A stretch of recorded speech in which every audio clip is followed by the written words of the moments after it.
I arrived in Coldwater Creek on a Tuesday morning in July of 1882, when the sun was already beating down on the dusty main street like a hammer on an anvil.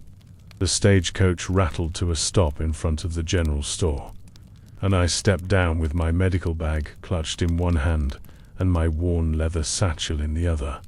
My nurse's uniform was already damp with sweat, the white fabric clinging to my round frame in a way that made me acutely aware of every curve, every pound that the world seemed determined to remind me I carried.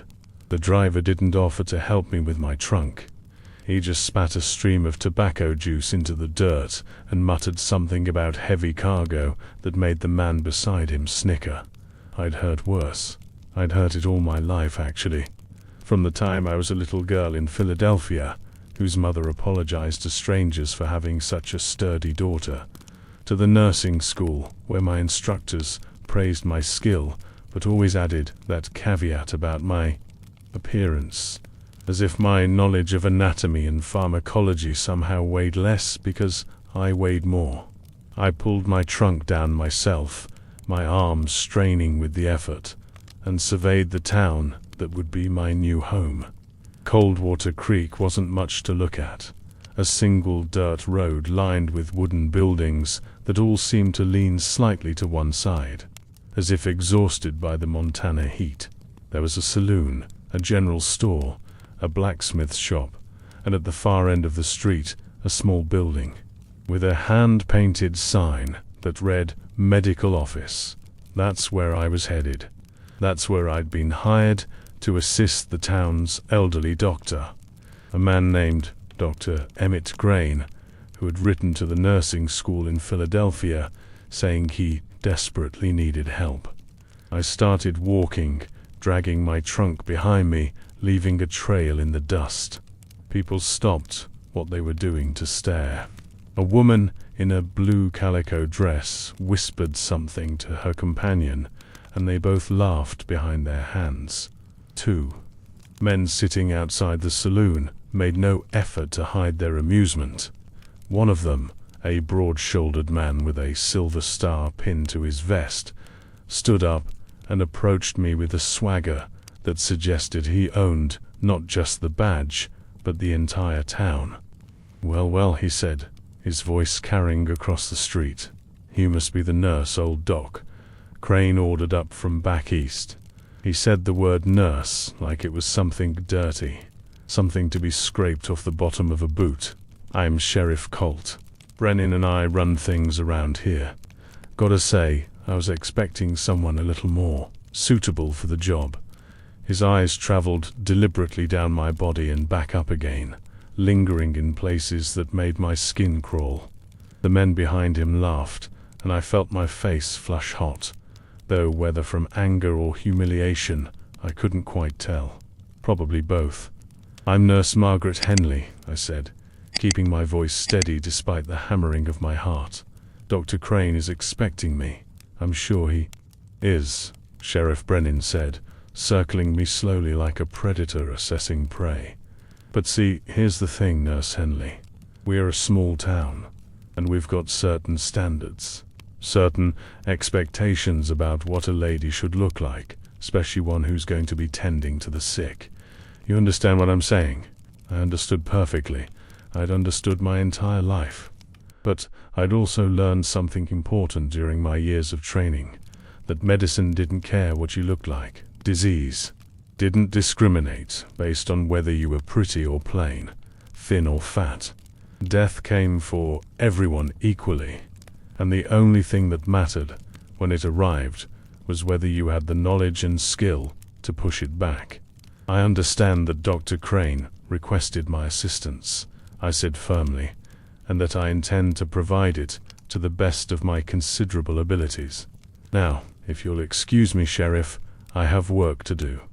I tried to move past him, but he stepped into my path, close enough that I could smell the whiskey on his breath despite the early hour. "Not so fast," he said softly, his voice taking on a dangerous edge. "Like I said, I run things here, and before you go anywhere, You're going to show me and this town that you're not too high and mighty to do the work that needs doing. See that barn over there?" He pointed to a dilapidated structure behind the general store. "It needs sweeping out. The horses have been making quite a mess, and we can't have all that filth attracting flies and disease, can we? Not healthy."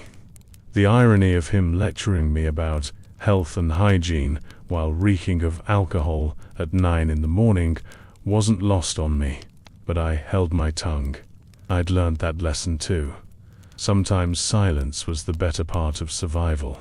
"I'm a trained nurse," I said quietly, "not a stable hand." "And I'm the sheriff," he replied, his smile never reaching his eyes. "And in this town, what I say goes. Now you can sweep that barn like I'm telling you, or you can get back on that stagecoach when it comes through tomorrow and head back to wherever it is they grow women your size. Your choice." The watching crowd had grown larger now, drawn by the spectacle like vultures to carrion. I could see their faces, some amused, some uncomfortable, but none willing to speak up. This was clearly how things worked in Coldwater Creek. Sheriff Brennan said, "Jump," and everyone asked how high.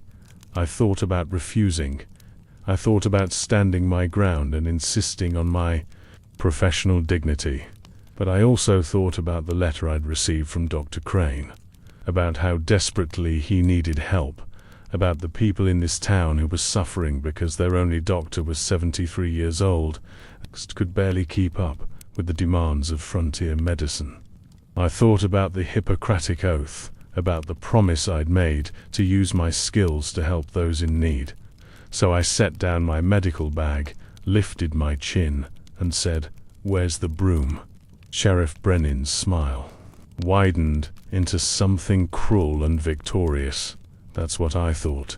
"Jimmy," he called to a young boy lounging nearby, "show the nurse to the barn and get her a broom. And make sure she does a thorough job. I'll be by to inspect it later." The boy led me to the barn, handed me a worn broom with half its bristles missing, and scampered off, giggling. I stood there for a moment in the dusty dimness, surrounded by the smell of hay and horse manure, and let myself feel the full weight of humiliation that Sheriff Brennan had intended to inflict. Then I took a deep breath, rolled up my sleeves, and started sweeping. I worked for 3 hours in that barn, in the oppressive July heat. My uniform soaked through with sweat, my arms aching, my back screaming in protest.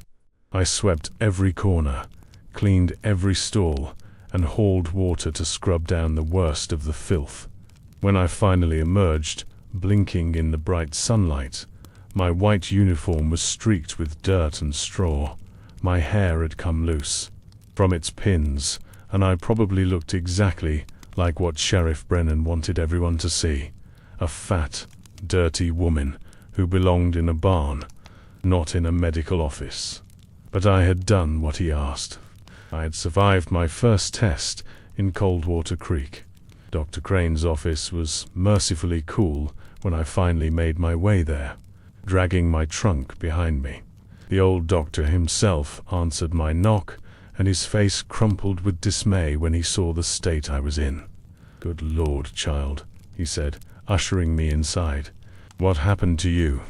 "I met the sheriff," I said simply, and something in my tone must have conveyed everything else, because Dr. Crane just shook his head sadly and muttered something about that damned bully under his breath. Dr. Emmett Crane was a small, wizened man with kind blue eyes and hands that trembled slightly with palsy.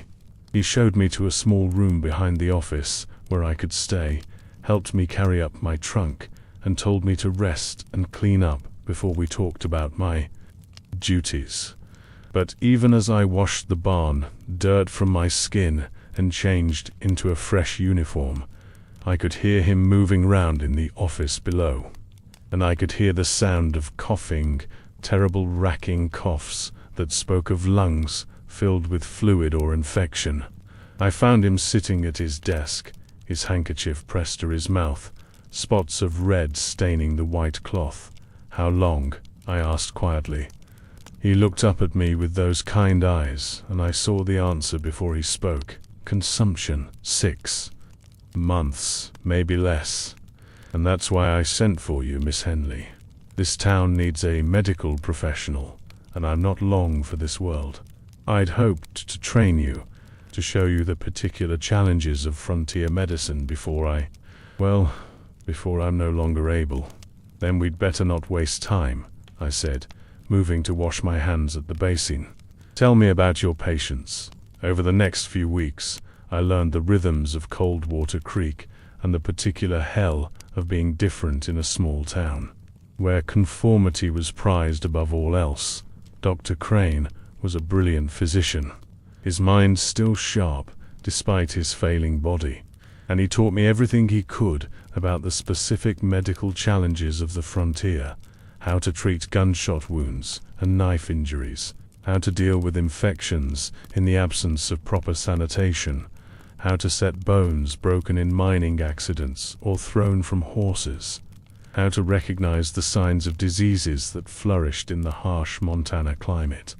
But he couldn't teach me how to deal with Sheriff Colt Brennan, who seemed to take a particular pleasure in making my life miserable.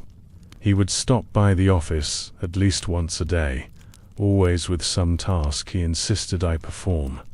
I swept the jailhouse, scrubbed the floor of the general store, hauled water for the livery stable, cleaned out the chicken coop behind the boarding house. He never asked me to do anything medical. He never acknowledged that I had skills beyond manual labor. He treated me like a servant. And he did it publicly, making sure everyone in town saw that the fat nurse could be ordered around like a maid. And the town followed his lead. Women who came to the office with their sick children would speak only to Dr. Crane, ignoring me completely, even when I was the one examining their child, the one making the diagnosis, the one prescribing treatment. Men who needed stitches or bandages would make crude jokes about my size, would comment on how much I must eat, would speculate loudly about whether I'd break the examination table if I sat on it. I heard every variation of every fat joke ever invented, and some new ones created specially for me. But I also saw things. I paid attention in ways that people who blend in never have to.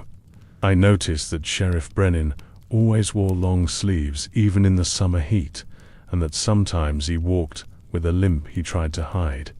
I noticed the way he drank, heavily and constantly, starting before noon and not stopping until he staggered to his room above the saloon late at night. I noticed the bruises on his knuckles, fresh ones appearing regularly, and I noticed how certain people in town flinched when he approached, how conversations stopped when he entered a room, how fear hung in the air like smoke whenever he swaggered down the main street.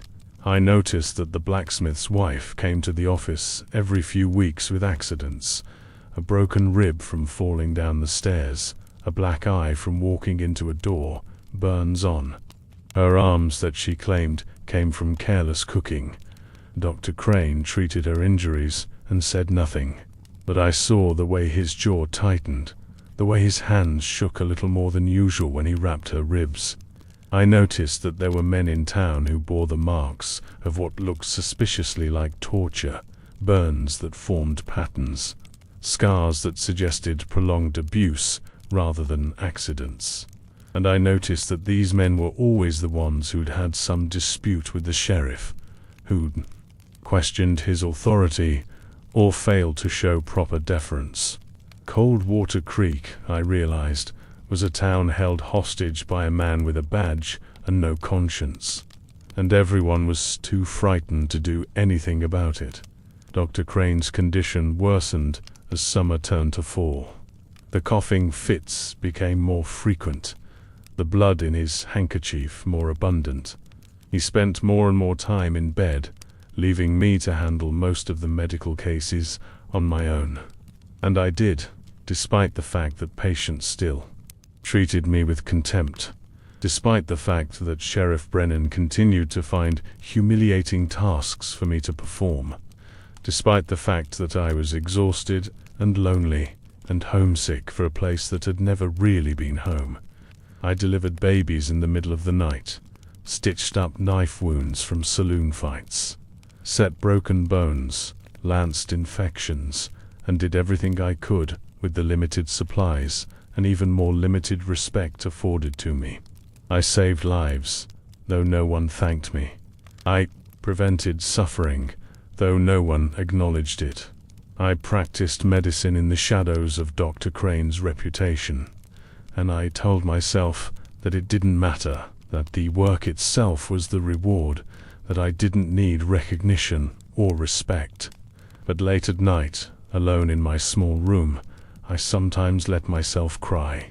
I cried for the girl I'd been, who'd thought that if she just studied hard enough, learned enough, proved herself competent enough, the world would have to see her as something other than her body. I cried for the woman I was, who'd learned that no amount of skill or knowledge could overcome the simple fact that she didn't fit the narrow definition of what a woman should look like. And I cried for all the future patients who might suffer because people would rather die than be treated by a fat nurse. It was mid-October when the new doctor arrived. I was in the office, changing the dressing on a miner's infected hand, when I heard the commotion outside. Voices raised in excitement, the sound of a horse's hooves, the general buzz that always accompanied something new and interesting in a town where entertainment was scarce. The miner craned his neck to see out the window, wincing as the movement pulled at his injured hand. "Looks like someone fancy just rode in," he said. "Got a real fine horse and proper doctor's bag. You reckon he's here to take over for old Doc Crane?" My heart sank. I'd known this was coming, of course. Dr. Crane had written to several medical colleges, seeking a proper doctor to take over his practice. I was useful, necessary even, but I was still just a nurse.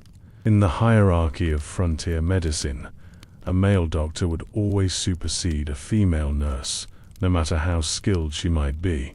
I finished bandaging the miner's hand in silence, gave him instructions for keeping it clean, and accepted his payment of 3 eggs and a sack of cornmeal. Then I steeled myself and looked out the window. The man standing in the street was perhaps 35, tall and lean with dark hair and a neatly trimmed beard. He wore a proper suit despite the dust of travel, and he carried himself with the confidence of someone accustomed to respect and authority. He was, by any objective measure, a handsome man, and I watched as half the unmarried women in town suddenly found reasons to be on the main street, smiling and preening and making eyes at the newcomer. Sheriff Brennan was there too, of course, shaking the man's hand with that false heartiness he used when he wanted to impress someone. I couldn't hear what they were saying, but I could see the sheriff gesturing toward the medical office, clearly explaining the situation. The new doctor nodded, listening intently, and then his eyes swept the street until they landed on the office window where I stood. For just a moment, our gazes locked. His expression was unreadable, professional and assessing. Then Sheriff Brennan said something that made him laugh, and they both headed toward the office. I quickly moved away from the window and busied myself organizing supplies, trying to look professional and competent, trying not to think about how my hair was escaping its pins again, how my uniform was stained from the miner's infected wound, how I probably looked exactly like the incompetent, slovenly nurse that Sheriff Brennan had no doubt described to this newcomer. The door opened, and I heard the sheriff's booming voice. "Doc Crane. Got someone here to meet you." Dr. Crane emerged from his bedroom, moving slowly, his frail body wrapped in a dressing gown. He looked at the newcomer, and a smile crossed his weathered face. "You must be Dr. Calloway." I got your telegram. Welcome to Coldwater Creek. Thank you, Dr. Crane, the newcomer said, his voice deep and cultured, with a faint Boston accent. I appreciate your willingness to consider me for this position. I know it's somewhat unusual for someone with my credentials to seek out a frontier practice, but I've always been drawn to challenges, and I believe I can be of service here. I'm sure you can, Dr. Crane said, then gestured to me. This is Nurse Margaret Henley. She's been invaluable to me these past months. Trained at the Philadelphia School of Nursing, top of her class. Fine medical mind, steady hands, knows her pharmacology and anatomy better than most doctors I've met. Dr. Calloway turned to look at me properly for the first time, and I saw his eyes widen slightly. I was used to that reaction, that moment, when people's expectations collided with reality.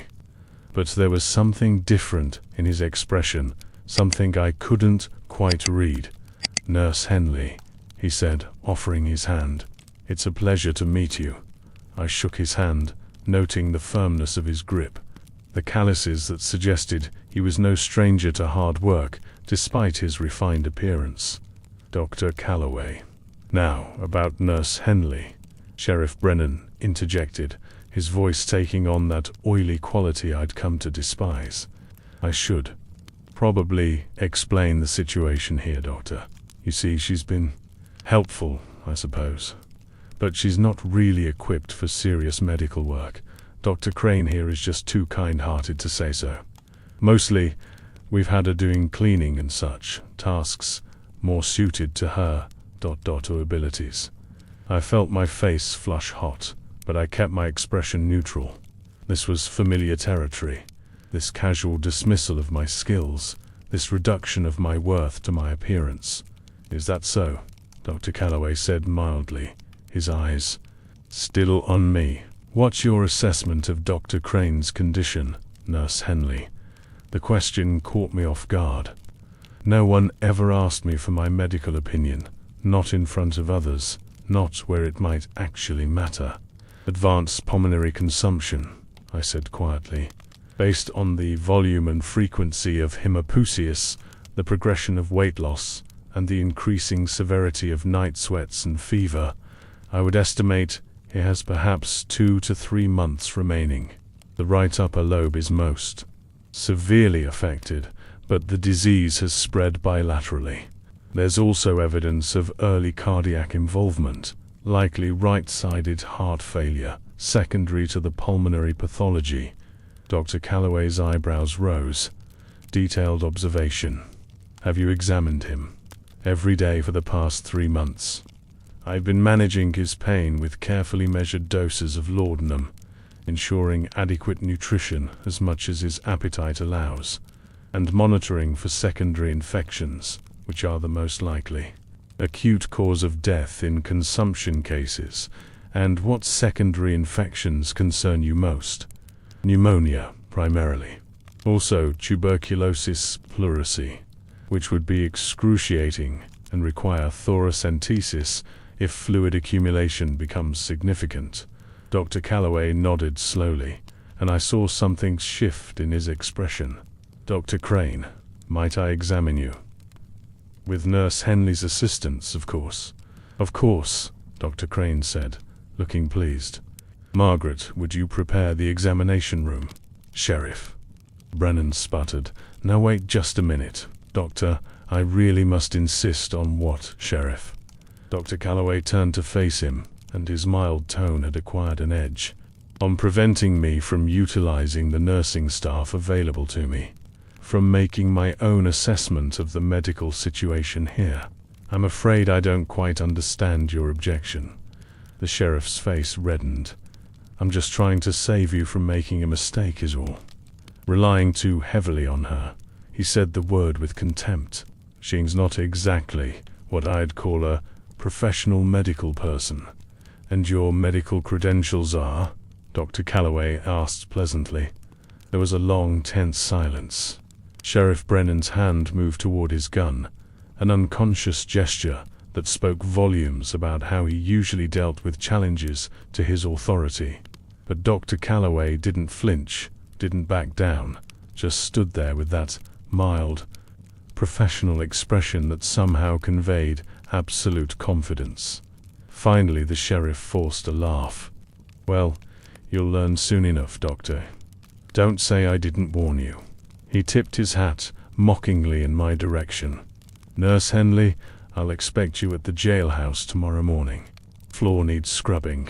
Then he turned and left, his boots heavy on the wooden floor. Dr. Calloway watched him go, then looked at me with an expression I couldn't quite decipher. "The jailhouse floor. Is that a regular nursing duty in Coldwater Creek?" "It's a regular duty for me," I said quietly. "If you'll excuse me, I'll prepare the examination room." I spent the next hour assisting Dr. Calloway as he performed a thorough examination of Dr. Crane. I handed him instruments, provided additional observations when asked, and demonstrated the techniques I'd been using to manage the elder doctor's comfort. Dr. Calloway worked with impressive precision, his questions incisive, his touch gentle, despite his thoroughness. He was, I had to admit, an excellent physician. When we finished and Dr. Crane had returned to his bed to rest, Dr. Calloway carefully washed his hands at the basin, taking his time, his movements deliberate. Then he turned to me. "Nurse Henley, I'd like to discuss the medical situation in Coldwater Creek, if you have time. Perhaps we could review the patient records together." "Of course, Doctor." We spent the rest of the afternoon going through Dr. Crane's meticulously kept records, and I provided additional information from my own observations and experiences. Dr. Calloway listened intently, asked pointed questions, and took notes in a small leather journal. He didn't once interrupt me, didn't dismiss my observations, didn't question my medical knowledge. It was so unusual, so unexpected, that I found myself relaxing slightly, speaking more freely than I had since arriving in Coldwater Creek. "This patient," Dr. Calloway said, pointing to a record, "Ada Blackwell. Multiple injuries over the past year, all attributed to domestic accidents. What's your assessment?" Hesitated. This was dangerous territory. "I believe she's being beaten, regularly and severely." "By whom?" Another hesitation. Then I made a decision. If this man was going to be the town's doctor, he needed to know the truth. I can't prove it, but I believe by Sheriff Brennan. Dr. Calloway's pen stopped moving. He looked up at me, his expression grave. "That's a serious accusation. It's an observation based on the pattern of injuries, the patient's behavior, and the fact that I've seen the sheriff's knuckles, freshly bruised on multiple occasions that coincide with Mrs. Blackwell's visits. But like I said, I can't prove it. Does Dr. Crane know? He suspects. But Sheriff Brennan controls this town completely. No one dares speak against him." Dr. Calloway was quiet for a long moment, his fingers drumming thoughtfully on the desk. "And these other patients, the ones with burn patterns and unusual scarring. Similar situation. They're men who've somehow angered the sheriff. He has a reputation for creative punishment, and no one stops him." I laughed, a bitter sound. "Who would? He's the law here. And anyone who might challenge him knows what happens to people who cross him." Dr. Calloway closed the record book and looked at me directly. "Thank you for your honesty, Nurse Henley. I appreciate it, and I want you to know that I take these concerns seriously. With respect, Doctor, taking them seriously and being able to do anything about them are two very different things, perhaps," he said. "But I didn't come to Coldwater Creek to ignore injustice." He paused, then added, "I also want you to know that I was genuinely impressed by your medical knowledge and observational skills today. Dr. Crane wasn't exaggerating when he praised your abilities." I felt tears prick at my eyes. unexpected and unwelcome. It had been so long since anyone had acknowledged my competence, let alone praised it. "Thank you," I managed. "One more thing," Dr. Calloway said. "About tomorrow morning and the sheriff's floor." "I'll handle it," I said quickly. "It won't interfere with my duties here." "That's not what I mean." His voice was quiet but firm. "I mean that I don't want you scrubbing his floors. You're a trained medical professional, not a housemaid, and I won't have you treated as such, Dr. Calloway. You don't understand how things work here, then help me understand. But start by understanding this. I need your medical expertise, Nurse Henley. This town needs it. And I'll be damned if I'm going to let a bully with a badge waste your considerable talents on manual labor." I wanted to argue, to explain that he was new, that he didn't understand the danger of crossing Sheriff Brennan, that his Eastern ideas about professional dignity and respect meant nothing in a place like Coldwater Creek. But something in his expression stopped me. There was steel beneath that cultured exterior, a determination that matched his words. "I'll do my best," he said, simply, "but I need you to do yours. Can you do that?"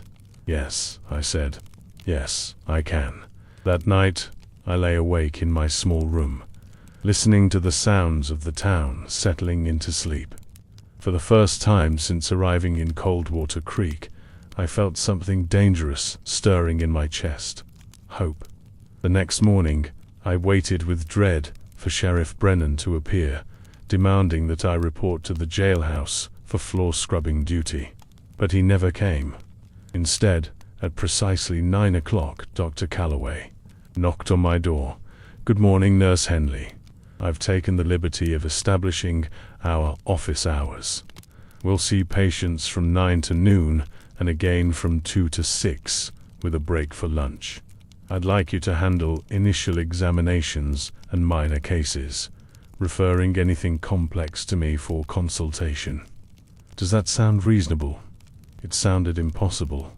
It sounded like he was treating me as an actual medical professional. "Yes, doctor." "Excellent. Our first patient is waiting." We fell into a routine over the next several days, and it was unlike anything I'd experienced before.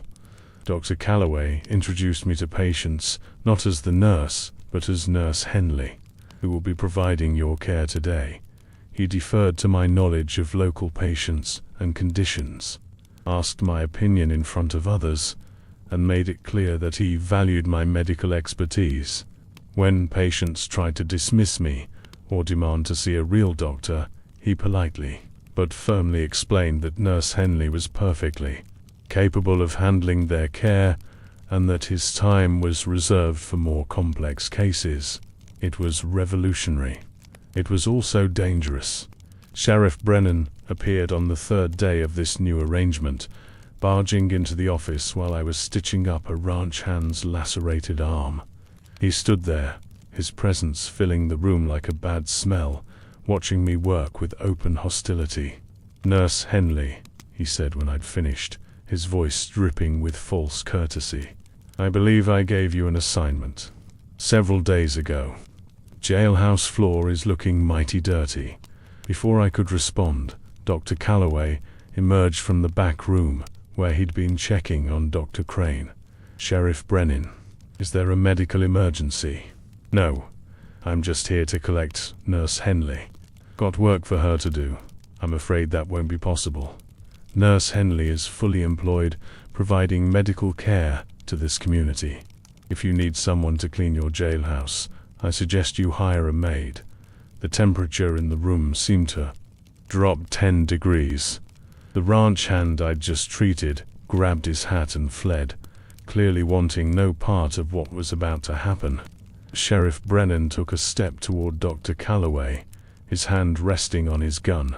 "Let me explain something to you, Doc. You're new here, so maybe you don't understand how things work. But I run this town, and when I say someone does something, they do it. Are we clear?" "Perfectly clear," Dr. Calloway said, not backing down an inch. But let me explain something to you. Sheriff, I came here to provide medical care, and I cannot do that effectively without skilled nursing assistance. Nurse Henley is the most competent medical professional I've worked with in years, and I will not allow her talents to be wasted on menial labor. If you have a problem with that, you're welcome to try to find another doctor willing to come to Coldwater Creek. I understand the position has been vacant for some time. It was a calculated risk, and we all knew it. Doctors didn't exactly line up to work in remote frontier towns, and Dr. Crane was clearly dying. Without Dr. Calloway, Coldwater Creek would have no medical care at all. Sheriff Brennan's face turned a mottled red. His jaw clenched so tight I could see the muscles jumping.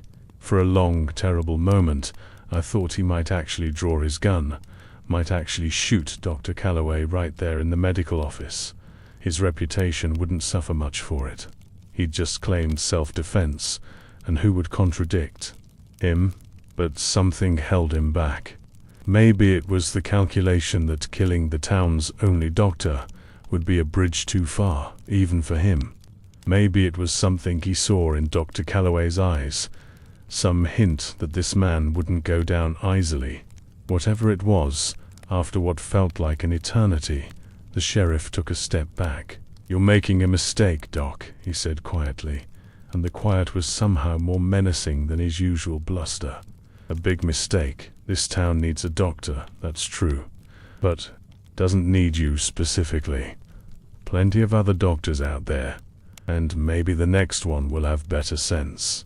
He turned to leave, then paused at the door and looked back at me.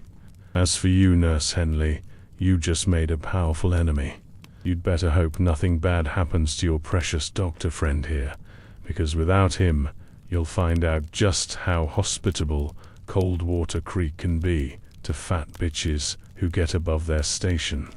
Then he was gone, and I found myself shaking, my hands trembling so badly I had to grip the edge of the examination table to steady myself. "Are you all right?" Dr. Calloway asked quietly. "You shouldn't have done that," I said, my voice barely above a whisper. "You don't know what he's capable of." "I have some idea," he said. "But tell me, Nurse Henley, should I have let him continue to abuse you? Continue to waste your skills and humiliate you publicly? Would that have been the better choice? It would have been the safer choice for both of us, perhaps. But I didn't become a doctor to make safe choices. I became a doctor to heal people, to reduce suffering where I could. And watching you being degraded, watching your talents squandered, watching a bully terrorize someone who can't fight back, that's suffering too. I couldn't stand by and let it continue." I looked at him then, really looked at him, trying to understand this man who had appeared in our town like some character from a dime novel, all noble speeches and fearless confrontations. "Why?" I asked simply. "Why do you care? You don't know me. You've been here less than a week." He was quiet for a moment, and when he spoke, his voice was softer, more personal than I'd heard it before.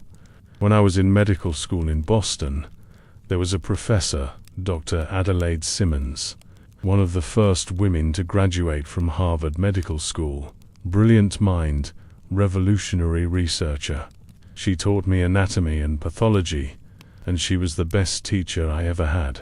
But she was also constantly undermined, constantly dismissed, constantly passed over for positions and recognition that went to far less qualified men.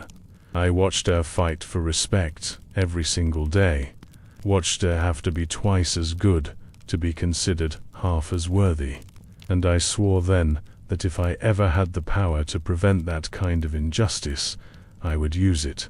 Dr. Simmons sounds remarkable. She was. She died 3 years ago, tuberculosis, still teaching until the very end, still fighting for the respect she deserved and never quite received. When I met you, when I saw how skilled you were and how you were being treated, I thought of her. I thought about how she would have wanted me to stand up, to use whatever privilege and authority I had to protect someone who deserved better.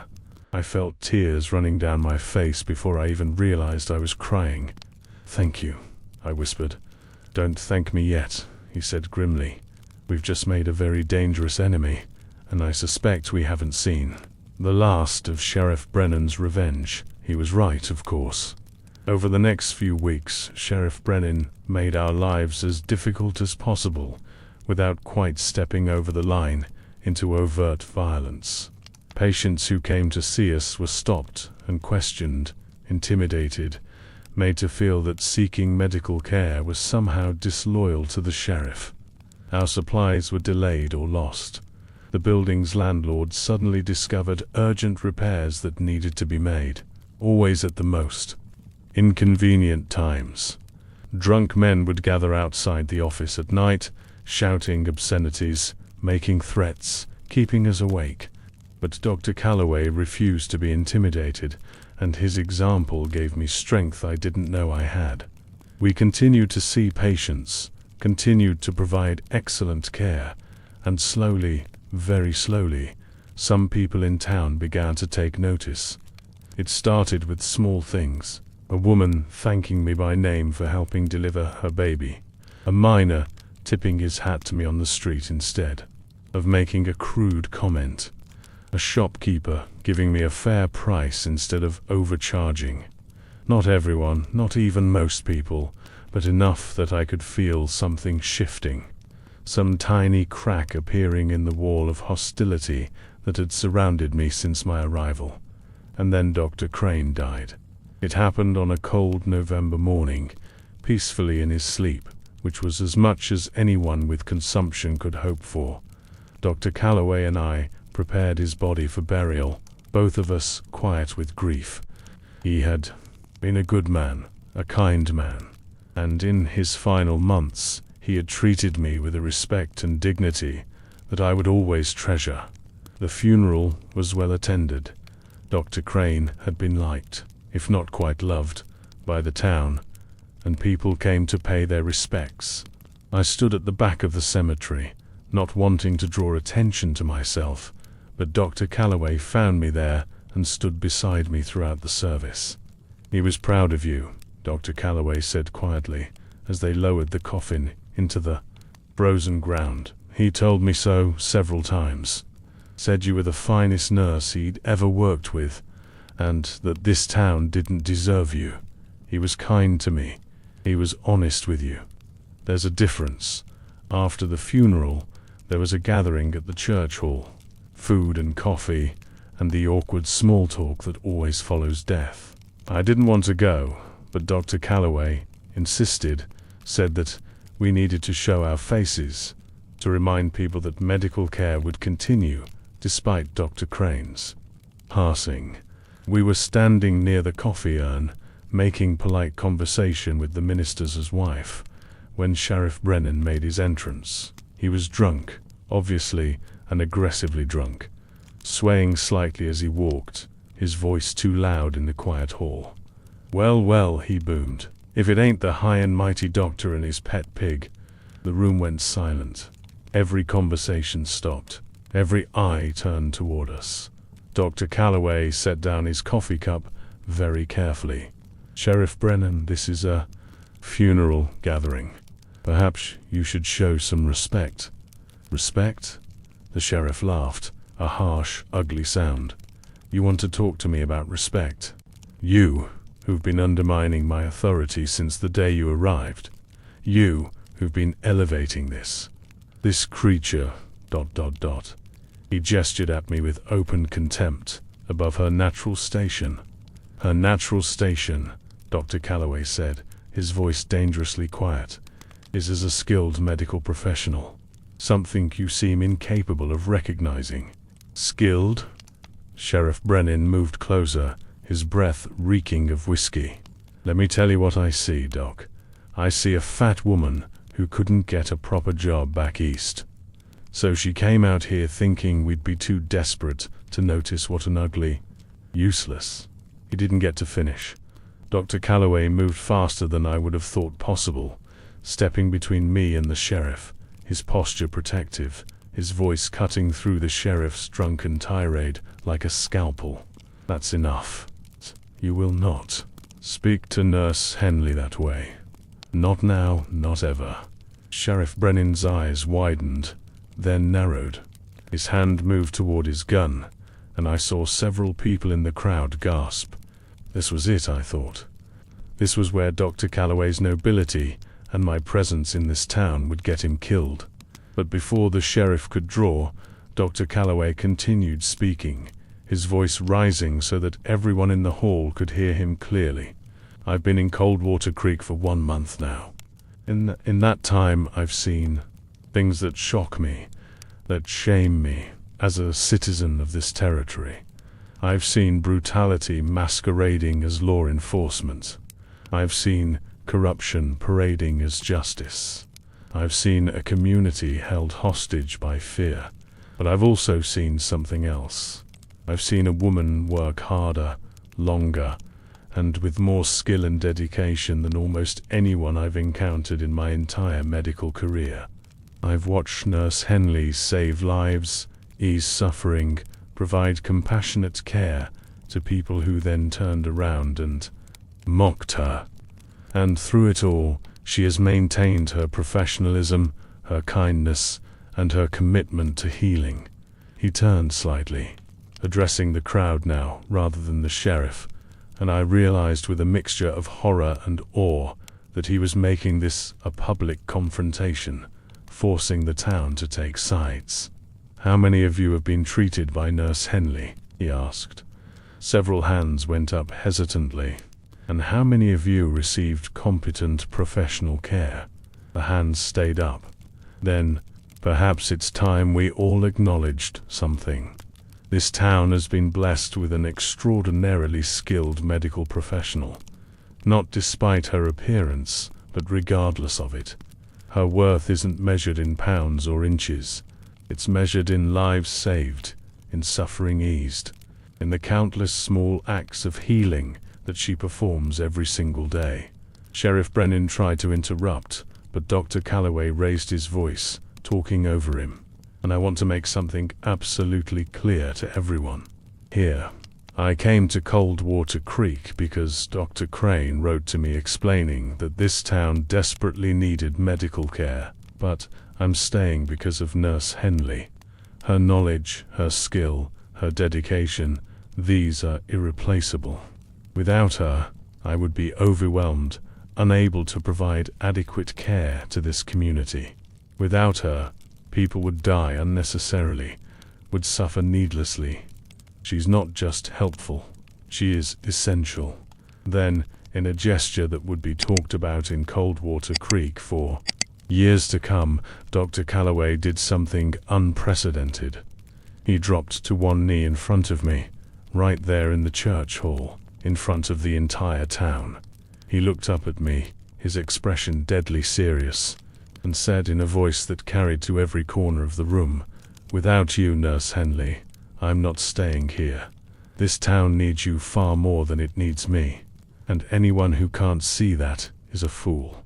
The silence that followed was absolute, so complete that I could hear my own heartbeat, could hear the wind outside rattling the windows. I stared down at this man kneeling before me, this doctor who had disrupted his entire life to work on the frontier, who was now publicly subordinating himself to support me, and I couldn't breathe, couldn't think, couldn't process what was happening. Sheriff Brennan's face had gone from red to purple. His hand was on his gun, his fingers trembling with rage. For a moment that stretched into eternity, I thought he would draw, thought this grand gesture would end in blood and death. But then something unexpected happened. Ada Blackwell, the blacksmith's wife who I'd treated for so many accidental injuries, stepped forward from the crowd. She moved slowly, her recent broken rib obviously still paining her, but she moved with determination until she stood beside me. "Dr. Calloway is right," she said, her voice shaking but clear. "Nurse Henley saved my life last month. I was bleeding inside, dying, and she knew what to do. She operated on me right there in her office, stopped the bleeding, stitched me up. Doc Green was too sick to help, so she did it herself, and she did it perfect. I would have died without her. There was a murmur in the crowd. This was news to most of them, this emergency surgery that I'd performed in the middle of the night. Terrified and alone, but determined to save a life, even if it meant overstepping my authority as a nurse. Then an old rancher named Tom Matthews spoke up, his weathered face thoughtful. She set my arm last year when I got thrown from my horse. Did a better job than any doctor I've seen, and I've seen a few in my time. Bone healed straight and true. She delivered my baby, another woman said. Breech birth, complications. She knew exactly what to do, never panicked. My baby's alive because of her. One by one, other voices joined in. People sharing stories of treatment, of healing, of times when I'd helped them or their loved ones. Not everyone spoke. Fear of the sheriff kept. Many silent, but enough did that the balance in the room shifted palpably. Sheriff Brennan looked around at the growing chorus of support, and something dangerous flickered in his eyes. "You're all fools," he snarled, being taken in by a fat bitch and a sanctimonious, "That's enough" cult. The voice came from the back of the room, and everyone turned to see who had spoken. It was Judge Harold Thompson, a stern older man who had been presiding over the territorial court for 20 years. Walked slowly to the front of the room, his cane tapping against the floorboards. "I've been quiet long enough," the judge said. "We've all been quiet too long, letting you run roughshod over this town, turning a blind eye to your excesses because it was easier than confronting them. But Dr. Calloway is right. There comes a time when silence becomes complicity, and I, for one, will not be complicit any longer." He turned to face the crowd. "I've reviewed the medical records. I've spoken with patients, and I can tell you with absolute certainty that Nurse Margaret Henley is one of the most skilled medical practitioners this territory has ever seen. She deserves our respect, our gratitude, and our protection. And any man who says otherwise is either a fool or a bully or both." Sheriff Brennan's face contorted with rage. "You old bastard. You'll regret, will I?" Judge Thompson met his gaze steadily. "Will you threaten a territorial judge in front of witnesses, Sheriff? Please do go on." "I'd love to add threatening a court official to the long list of complaints I've been accumulating against you." The sheriff's hand fell away from his gun. He looked around the room at the faces watching him, and perhaps for the first time in years, he saw something other than fear and submission. He saw anger, resentment, and the beginnings of courage. "You're all making a mistake," he said, his voice low and venomous. "A big mistake, and you'll live to regret it." Then he turned and stormed out, slamming the door so hard that the windows rattled. Dr. Calloway stood up slowly, extending his hand to help me to my feet. I was shaking, my whole body trembling with reaction to what had just happened. "Are you all right?" he asked quietly. I wanted to say yes, wanted to be strong and composed, but instead I started crying, great racking sobs that I couldn't control. All the months of humiliation, of degradation, of being treated as less than human came pouring out in tears, could no longer hold back. Dr. Calloway guided me gently to a chair, and suddenly there were women surrounding me, offering handkerchiefs, patting my shoulder, murmuring words of comfort and support. Ada Blackwell knelt beside me, taking my hand in hers. "Thank you," she whispered. "Thank you for being brave when I couldn't be. Thank you for saving me, not just my life, but thank you." Over the next few weeks, everything changed in Coldwater Creek. Not completely, not magically, but enough to matter. Judge Thompson launched a formal investigation into Sheriff Brennan's conduct, interviewing witnesses, documenting abuses. Several other territorial officials got involved. And suddenly, the sheriff found himself under scrutiny he'd never experienced before. He tried to fight back, tried to intimidate, but the spell was broken. People weren't as afraid anymore. They started talking, sharing stories, corroborating each other's experiences. The picture that emerged was of systematic corruption, abuse of power, and violence that shocked even those who'd lived with it for years. Within 2 months, Sheriff Colt Brennan was stripped of his badge and facing criminal charges. Within 3, he was gone from Coldwater Creek entirely. Last seen heading toward California on a broken-down horse. All his swagger and menace reduced to the bitter anger of a bully finally confronted. As for me, I continued to work alongside Dr. Calloway, and our partnership became the cornerstone of medical care in Coldwater Creek. He was true to his word. He treated me as an equal, valued my expertise, and made it clear to everyone that the quality of care they received was due to both of us working together. But more importantly, people started seeing me differently. Not all of them, not overnight, but gradually. They started calling me by name instead of the nurse, or worse. They started thanking me for my care. They started recommending me to others, speaking of my skills with respect, rather than surprise. I would love to say that I suddenly became beautiful, that I lost weight and transformed into the delicate flower that society expected women to be. But that's not what happened. I stayed exactly the same physically, the same round body, the same plain face.